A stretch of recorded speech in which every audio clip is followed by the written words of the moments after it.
Welcome, y'all. It's my favorite podcaster, Donna D, and the Urban Mommy Podcast.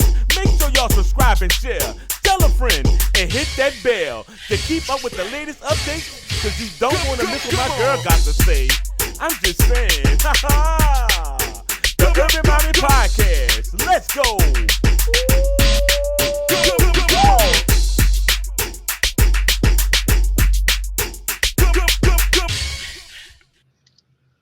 Hello, everyone. Welcome. This is your girl, Donna D, aka the Urban Mommy, and I am back with another podcast.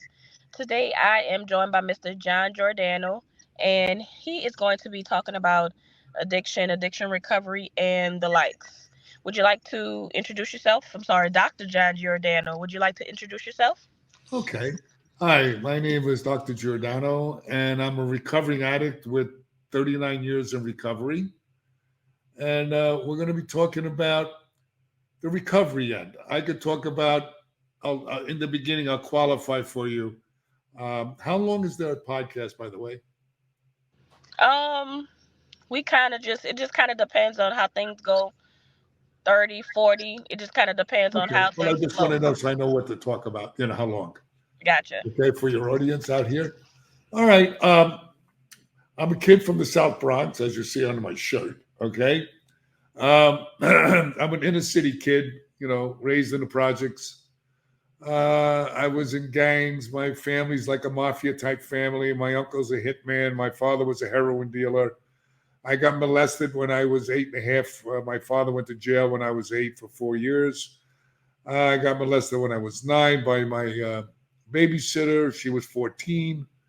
So I have that kind of thing in my life. I was in all kinds of different gangs. I was in black gangs, Hispanic gangs, Irish gangs, Italian gangs. I was looking for a family, I guess, that would accept me, being as my family was a wonderful family, but we were a little crazy. At 20, my uncle threw my wedding. I married a Jewish girl, but I'm Italian, so the family really wanted her to marry a Jewish guy. But they met my family. They really thought they were terrific, which they are, but don't mess with them. Anyway, in the wedding, you see on one side is the groom, and the other side is the bride. And the bride's side, the father was a lawyer, the mother was the head of the PTA. There were lawyers and doctors on that side. And the other side were racket guys with guns and different kinds of nefarious type of people. Anyway, the caterer insulted my uncle in front of everyone in the family, and the next morning he killed him. So we had to leave town real early, and that's the kind of things that happened in my family. It was like really crazy. So I said I would never be like my family. I wanted to be just like them. I used to sell drugs. I became a drug dealer. I used to do collection work for the smugglers. I was teaching some of the bodyguards for the cartel in Colombia. I'm a martial artist also, Black Belt Hall of Fame, National Karate Champion, all that kind of stuff. And then I was doing collection work and doing all that. And eventually, I got more and more crazy as time went on. My family did an intervention on me, and I wound up in treatment. I had a spiritual awakening in treatment. And fast forward, what happened was I wound up opening up a treatment center. I raised some money. I was 14 months clean. And there's a whole story. And it's in this book.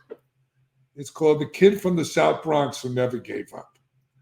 All right. And then eventually I went in partners with my therapist and my doctor. Actually, my doctor and my therapist came in later.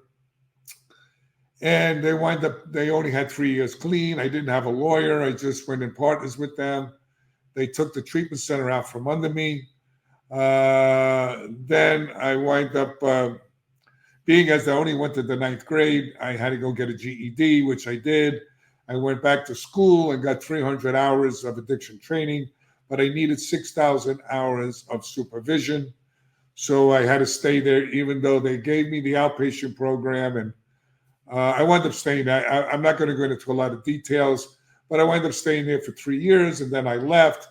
It's all in the book. And then I wound up opening another center, and I got beat again. I didn't have a lawyer. I made the same stupid mistake. Street kids, if you mess with us, we beat you up, But I'm in recovery now, so I didn't do that. And anyway, what wound up happening is that I was a clinical director for an indigent program, 55-bed, for homeless people that had HIV, who had mental health issues and substance abuse issues. I stayed there for a year. It was an old TC, third munich community, whereas they beat you up in the middle of the room, they tear you down and then build you back up. Well, I don't know about anybody else. I did a good enough job tearing myself down. I didn't need any help. Most addicts don't. Anyway, I wound up opening up this program eventually. The woman I was with told me that I should open up a program, an outpatient program. I only had $300 in my bank account, and my friend owned the building. It was 750 square feet. I wound up opening it up, and he gave me a deal for 2 months. I didn't have to pay him until I got some money. And I turned that $300 in after I got another partner and then another partner, his son. And we built this treatment center up over the years. We had no money. We had creditors chasing us. Sometimes we couldn't make payroll, all of that kind of stuff. And eventually in 2012, we sold it for $45 million. We winded up with 7 buildings, 147 employees. And we started off with 1 employee. That was me, with a 750 square foot building. We did alternative medicine. My kid almost died from this disease. I almost died from it, and my wife almost died from it. And there's a lot of kids out there are dying. So I wanted to find methods that were different than the ones that were currently being used by treatment centers, which there's only a 5 to 8% recovery rate. And drug treatment centers were based on a 70-year-old model, which was based on alcoholism. Now, we all know that alcohol damages the brain, but drugs damage it even further and more rapidly.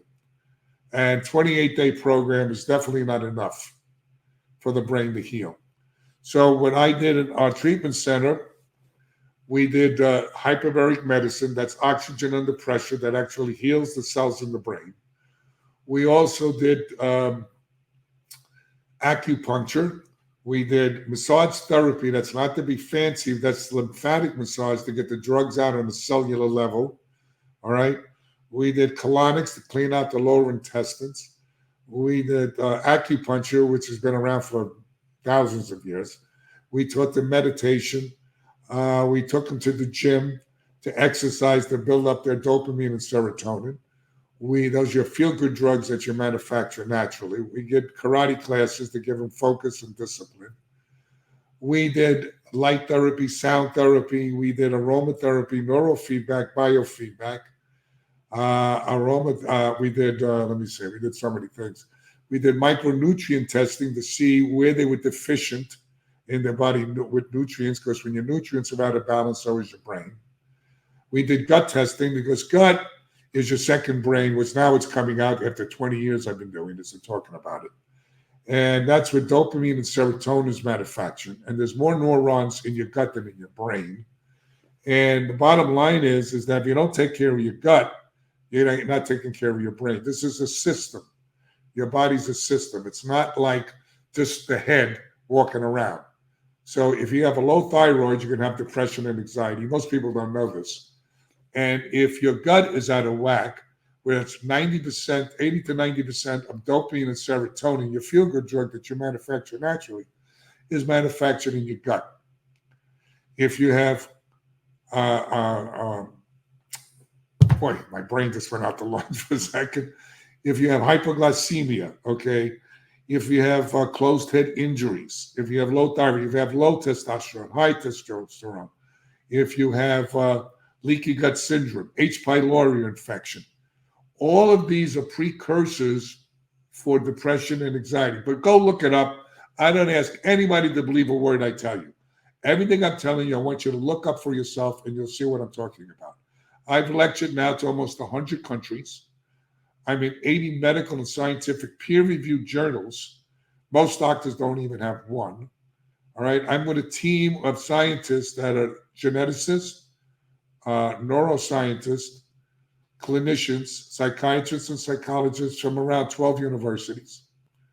So all the stuff I do in science-based, not just somebody saying, oh, this is John Giordano telling you this stuff. If you keep eating sugars and processed food and all that stuff, you're messing up your whole ecology of your body. Our body is a representation of our planet. Our planet, everything on our planet affects one side of the planet affects the other side of the planet. For instance, if the Amazon is gone, all right, it's going to affect everything, our oxygen supply, our ozone layers, everything in the system. So everything is integration, just like our family. Our systems in our family is the same thing. So that's what I do, what I lecture about, and I teach people how to help themselves. Okay. Are there You any questions? okay, you mentioned genetics. So how does genetics play in addiction? Okay. Dr. Blum, who I work with, I'm on his research team. Look him up, guys, Ken Blum. He's the geneticist who found the main addiction gene. That's called the DRD2-ALE1 variant gene. Now, just because you have that gene doesn't mean you're going to become an addict, because there's such a thing as epigenetics. Epigenetics means the social environment can change the gene expression. So therefore, they have what is known as the GARS test, the genetic addiction risk score test, that can let you know if you have a mild, moderate, or severe propensity for addiction. Now, addiction is not just about drugs and alcohol. We call it RDS, reward deficiency syndrome. What does that mean? Okay, there's food addiction, there's sex addiction, work addiction, alcoholism, drug addiction, gambling addiction, all these different things. What is addiction? Addiction is a simple way of looking at it is when you continue to use a substance or a behavior in spite of adverse consequences. In other words, you keep on doing something that's causing you problems. Maybe you need to take a look at that. That's the simple way of looking at all of this. Okay. Also, when we talk about treatment centers, we usually talk about adult treatment centers, but you rarely hear about treatment centers that have anything to do with the youth. Yeah. Adolescents, okay, first of all, usually the families from addicts are sicker than the client. That's just something that we talk about all the time. They're either enablers or codependents. Most kids now, I've worked in African American community since 1965. About 200 of my black belts are all African Americans.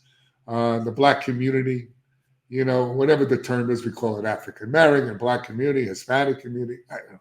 We're just people. But, and the bottom line is, you talk about genetics, it's just like in the black community, hypertension and diabetes are prevalent. Okay? So genetics play a part, and also the way we eat, the food we eat, the processed food, the sugars, and all of that. And same thing I work with Native Americans. They have the same problem.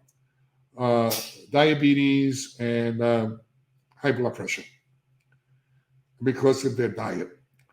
A lot of this has to do with diet. Even though you have genetics, you can change the outcome if you change your diet.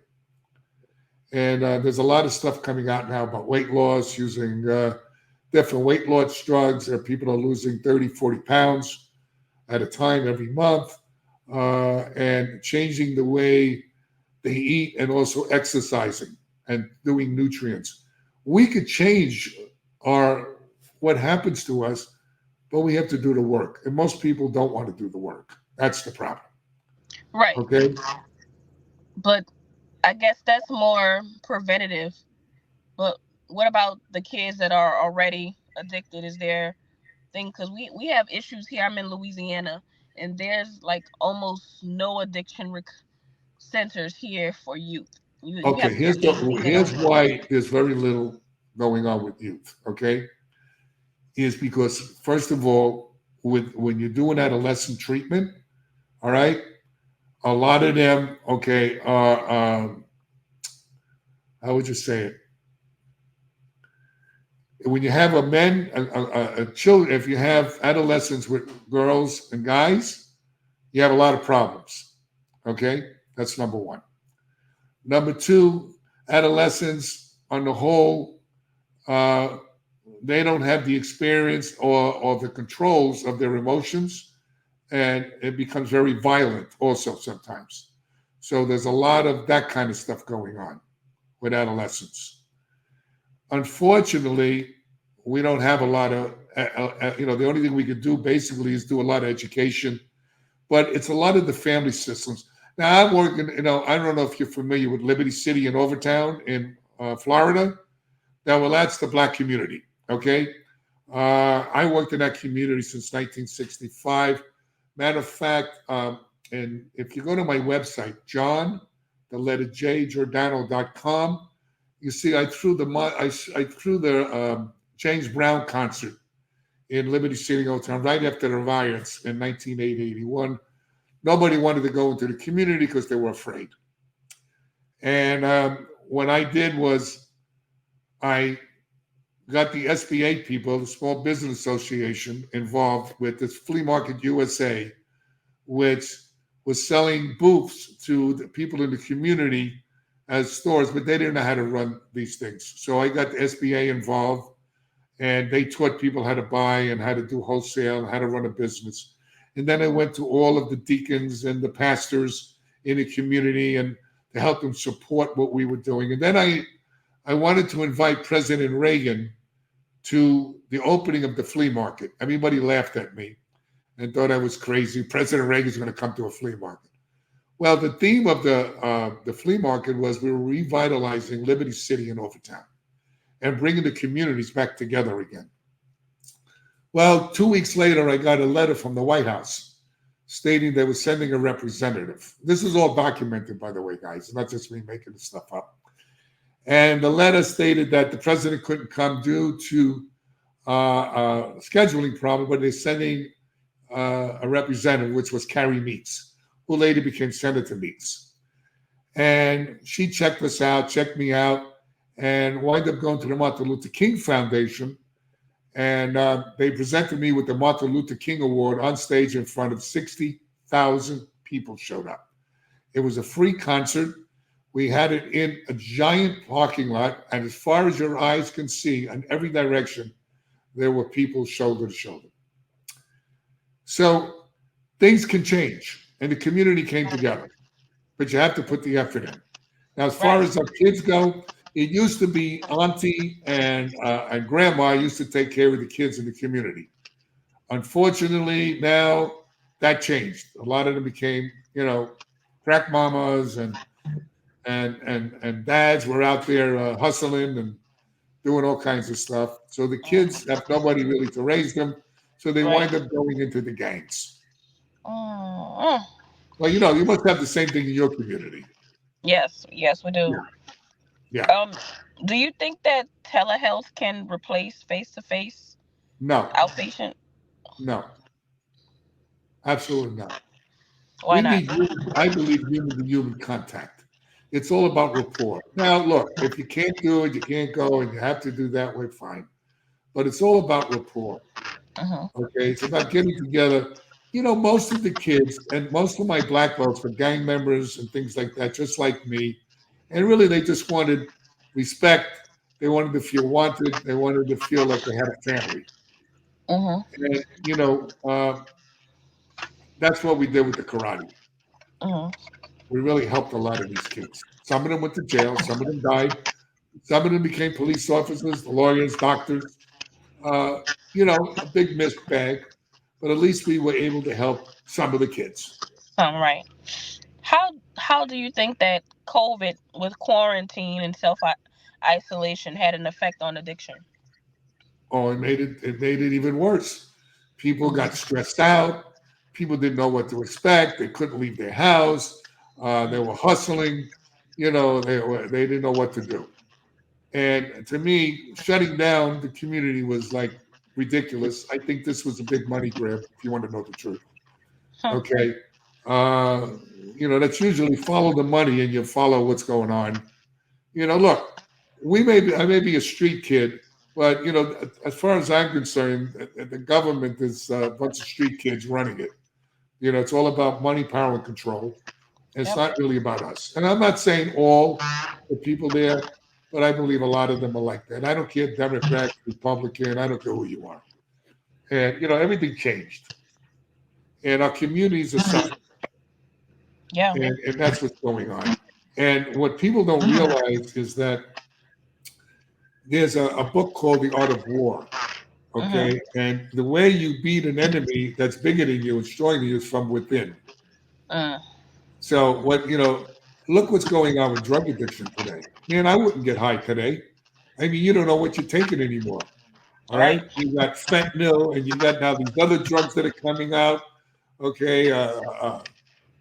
It's like they're killing people with the drugs, and it's in everything. They're putting fentanyl on pot. They're putting fentanyl on coke. They're making fake pills. You never know what you're taking. It's bad news. Right. And the bottom line is that the communities are suffering, and they're using the same old model that doesn't work.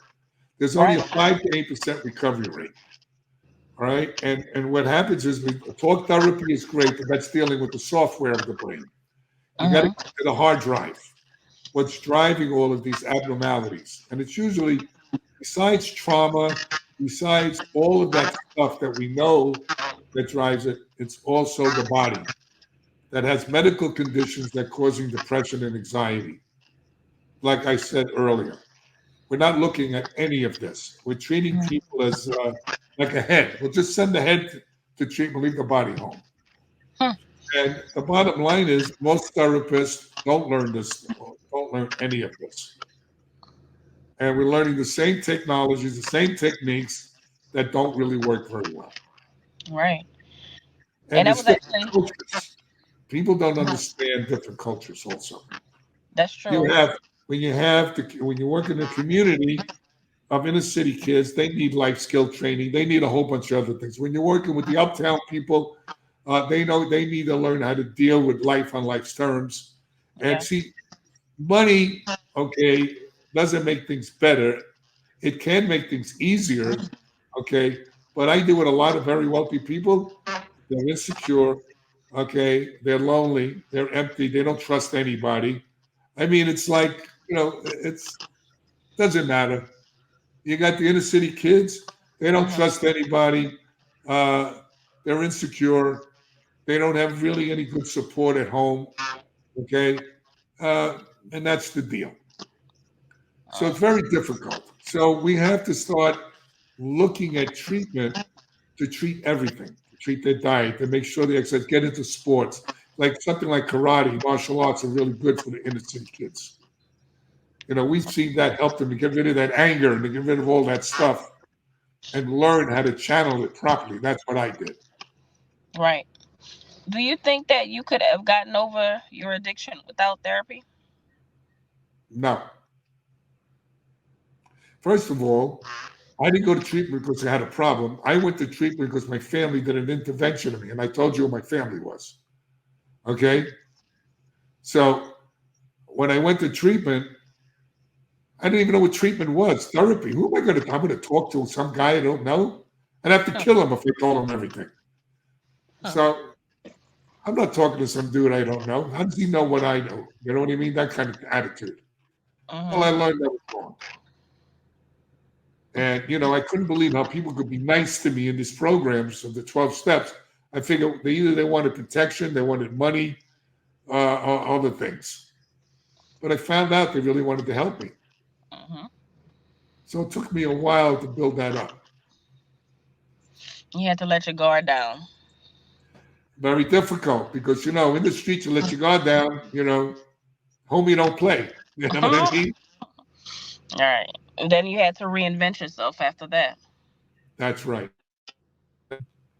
And here I am, a kid from the South Bronx, only went to the 9th grade, quit school to make money, was in gangs, dope dealer, addict, and Here I am, an author. I lecture all over the world. Built a treatment center. Sold it for 45 million. Mm. I mean, that's why I wrote this book, The Kid from the South Bronx. And if you don't mind, I'd like to read a passage Uh-huh. for Okay. for the people out there. Okay, realizing where I came from. Okay, it goes like this, and this is my story. It took me during COVID actually to write this book, and it was really difficult because I really became very vulnerable, and I was reliving all my traumas and stuff. Okay, and I cried. I put the book down.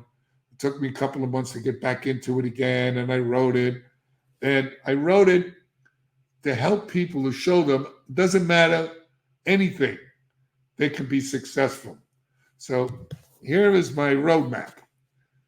The kid from the South Bronx who never gave up. Here is my roadmap for positive change. There is one thing in this world, one special lesson, one constant that has guided me through the turbulent waters of life. This infinite rule, which most people know but ignore, or who simply do not follow their life lessons. That is, no matter what, no matter the circumstances, the obstacles, the people that get in our way, or things that slow us down, follow this one simple rule. Never give up on your dreams, never let go of your passions, and especially never give up on yourself or a God of your understanding. My name is John Giordano, and I'm a recovering addict who turned $300 into 45 million. I was blessed to become extremely successful, and I like to share my story with you. This is how my life was transformed and how I was saved from falling into the abyss of hell, and by following this one rule and learning how to have a life worth living. Wow. That's awesome. So that's my message to your listeners, to myself, to everybody else. Look, I couldn't spell very well. Well, now they have spell check. My grammar stunk, but now they have grammar check. Right. Okay?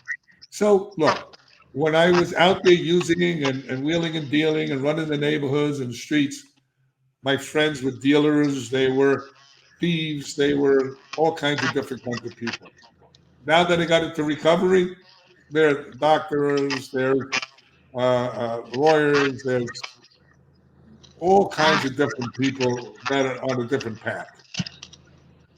So if you want to see what somebody's like, see who they hang out with. Mm. What do you think 10-year-old John would say about Dr. John? Well, I was very insecure when it came to that. Anybody who had more schooling than me, Mm-hmm. doctor, lawyer, Indian chief, I felt less than. I didn't want anybody to know I quit school. I didn't want anybody to know that I got molested. I didn't want anybody to know that I couldn't spell very well or read very well. But all that's workable if you put your mind to it. Mm-hmm. But you have to have a clear head. Right. I didn't have a clear head. Okay. So I guess he would be very proud, extremely proud to see where you've gone. Well, you know what? I would be what made me really proud is Mm-hmm. I was able to help God's kids, and it wasn't just about John or blaming everybody else for my condition. Yeah. Yeah. Okay. What about your other book? What is that about? Okay, my other books are one is How to Beat Your Addictions and Live a Quality Life. Now, the way I wrote that book is I interviewed around 200 addicts, alcoholics, eating disorders, gamblers. I wanted to know what they did and how they stayed in recovery, not just quitting drugs and alcohol, quitting their addiction, but how to live a quality life. Mm-hmm. I wanted to know what they did and what they didn't do. Then I Mm-hmm. put what they did into the book. Then I interview guys and women that constantly relapsed. Wow. Okay. I wanted to know what they did and what they didn't do.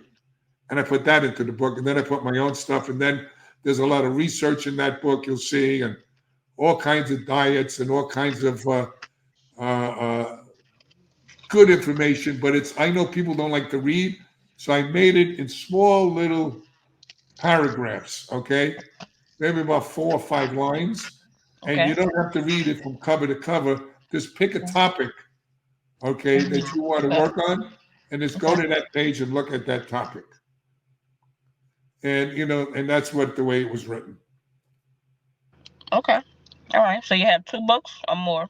I got 3 books, and the other book, Proven Holistic Approaches to Addiction, that's the first one, and then How to Beat Your Addiction is the second one, but it comes off of that first book. And then the fourth book, I'm a co-author with a bunch of doctors and scientists about how the 12 steps changes the neurobiology of the brain. Wow. Okay. That's quite impressive. Okay. All right. So the last question is, how did you cope with abuse and addiction? I put it. What do you mean with which abuse? The sexual abuse or the which? Um, I don't know. That was one of your questions you had on your bio. It says how did I cope with abuse and addiction and change my life's plan? Well, the way I coped with it is I went to treatment, or was forced to go to treatment. Uh, I listened. Not in the beginning. I was the worst patient you could want to be. I was always leaving. I had my suitcase always packed. I never took my clothes. I only took my clothes out when I needed to change. Um, but eventually, as I cleared up, that started to change. And how do you So know when someone's ready? Because a lot of time as family, we try to bring someone to recovery, to rehab, and they're not ready. you know what? Ready is very subjective. How do you know when they're not ready?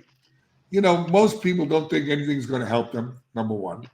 Hmm. Most addicts don't know if they can get clean or want to get clean or Yeah. what's going to happen when they get clean and sober.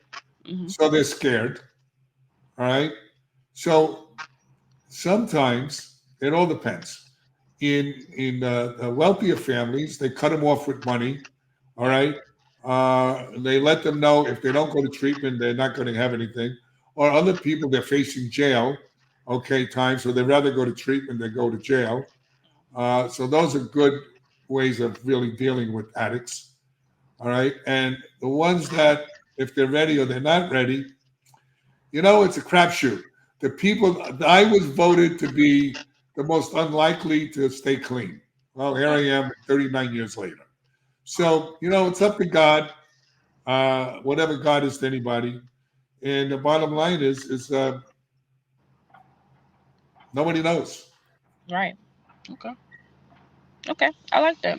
All right. So we have come to the end of this podcast, and I would like to thank you, Dr. John, so much for this enlightening topic.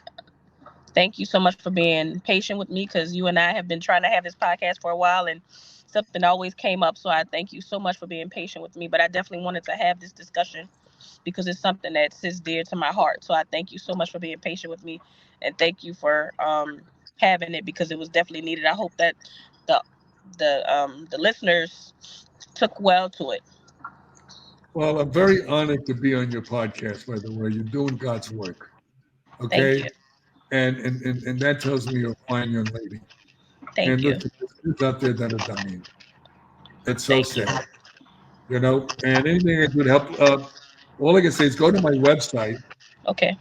You can see some of the podcasts that gives you information and the television shows and all this stuff. I never in a million years thought that I would be where I am today when I was using. Mm. Forget it.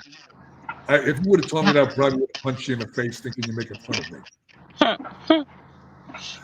So, that's just the Right. way it goes. Okay.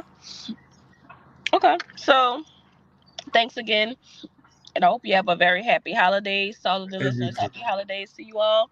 And if the Lord says the same, I will see you all next week. All right. Have a blessed day. Bye bye. Bye bye.